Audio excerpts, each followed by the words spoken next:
Olá! A partir de agora você ouve 5 Minutos, o podcast diário de O Antagonista.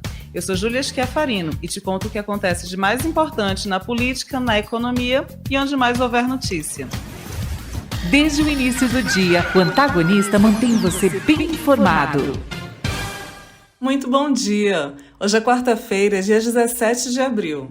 Então vamos ao que é notícia agora. Lula visita a Colômbia a convite do presidente Gustavo Petro. A OAB fecha a proposta de PEC, que responde restrições de morais em julgamentos do 8 de janeiro. E CPI das apostas esportivas define convocação de dono do Botafogo. Lula cumpre agenda na Colômbia nesta quarta-feira sob o discurso de defesa da integração sul-americana. A ida ao país vizinho atende um convite do presidente colombiano Gustavo Petro. Esse discurso tem como plano de fundo o processo eleitoral da Venezuela. Na semana passada, Petro tentou intermediar um diálogo entre situação e oposição venezuelanos. Avançou pouco, ou quase nada. A escalonada de conflitos na região traz preocupações econômicas tanto para o Brasil quanto para a Colômbia. Ambos os países fazem fronteira com a Venezuela. Além de acordos comerciais que podem ser prejudicados, há um grande receio sobre a intensificação da crise migratória. No caso do Brasil, o país mantém bases dentro da operação acolhida na fronteira, mas os esforços do governo brasileiro têm mostrado mais desafios do que soluções efetivas. Até março deste ano, isso de acordo com números oficiais, foram registrados 125 mil imigrantes e refugiados da Venezuela interiorizados pelo Brasil. Acontece que, na prática, os venezuelanos com melhor formação e mais estrutura financeira usam o Brasil como uma ponte, uma espécie de parada. O objetivo final deles é conseguirem migrar para os Estados Unidos. Enquanto isso, aqueles de menor escolaridade, mais dificuldades financeiras e até mesmo falta de domínio de outros idiomas que não o espanhol, tornam-se um desafio para o governo brasileiro. Apesar da existência de uma política nacional de migrações, e esta política está na alçada do Ministério da Justiça, o que se verifica é a falta de estrutura do governo brasileiro para lidar com esta demanda.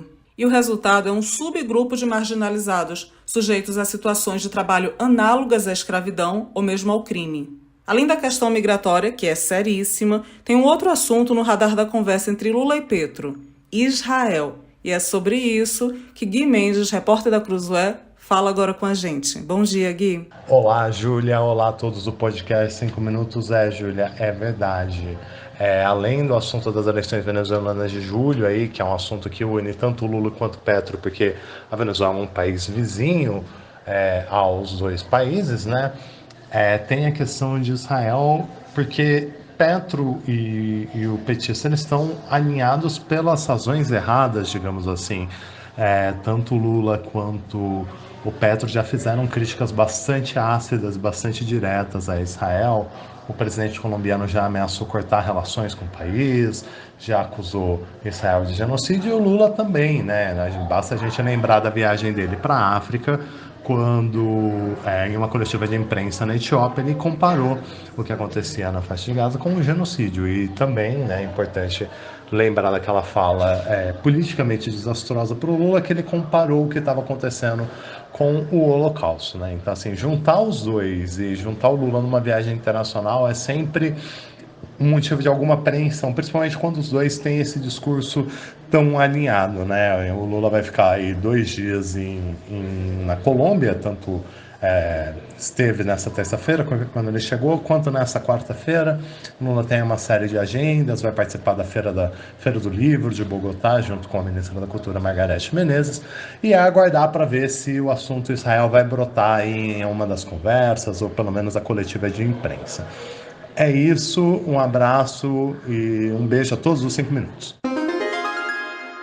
A OAB fechou uma proposta de PEC, emenda à Constituição, para assegurar à advocacia o direito de realizar sustentações orais nos tribunais brasileiros, especialmente no Supremo Tribunal Federal. O documento vem após embates entre a Ordem dos Advogados e o ministro do STF, Alexandre de Moraes. Membros da OAB acusam o ministro de cercear a atuação dos advogados na Corte, principalmente em casos que envolvem investigados pelo 8 de janeiro. A PEC altera o artigo 133 da Constituição, isso para garantir de forma explícita a obrigatoriedade da sustentação oral pelos advogados em todas as fases decisivas do processo judicial. Em caso de descumprimento, o texto define a nulidade de qualquer decisão que venha a ser proferida. Essa PEC também restringe a capacidade dos órgãos do Poder Judiciário de limitar ou excluir as hipóteses legais de intervenção da advocacia no processo. O documento deve ser remetido ao Congresso até a próxima semana. E hoje tem reunião da CPI das apostas esportivas no Senado. A expectativa é grande.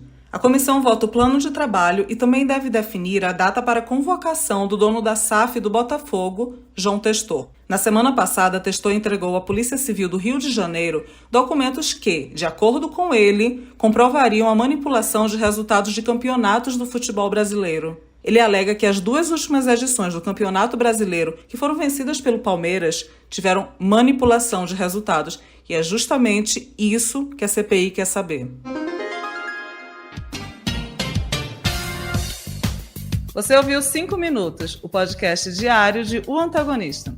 Produzido e apresentado por mim, Júlia Schiafarino, e com sonoplastia de Robson Negrini. Não esqueça de curtir e compartilhar o nosso conteúdo. Um bom dia e até amanhã.